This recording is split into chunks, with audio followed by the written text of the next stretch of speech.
তাদের চিকিৎসা, তাদের পুনর্বাসন, তাদের পরিবারের সদস্যদের আপনার শিক্ষা সহ বিভিন্ন যে ভাতার বিষয়, সেই বিষয়গুলি উনি খোঁজ খবর নিয়েছেন।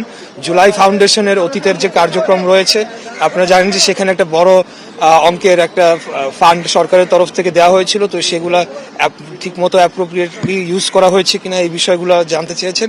এবং সামনের দিনে যে জুলাই অভ্যুত্থানে যারা আহত হয়েছেন, শহীদ পরিবার রয়েছেন, তাদের পুনর্বাসনের বিষয়টি সিরিয়াসলি যে সরকার দেখছে সেই বিষয়ে আজকে অনারেবল প্রাইম মিনিস্টার আমাদেরকে ডেকেছিলেন।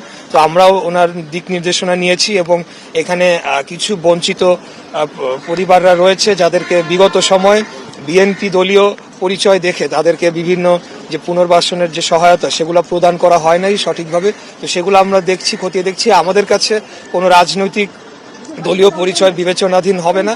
যারাই আহত, যারাই শহীদ, যারাই বিগত এই আন্দোলনে তাদের আত্মত্যাগ করেছেন, তাদেরকে পুনর্বাসন করা, তাদের চিকিৎসা নিশ্চিত করা এবং শহীদ পরিবারদের পুনর্বাসন করা, তাদের যে প্রাপ্য ভাতা এগুলো যাতে সঠিকভাবে তারা পায় সেটি নিশ্চিত করার জন্য আমরা কাজ করে যাব। Thank you.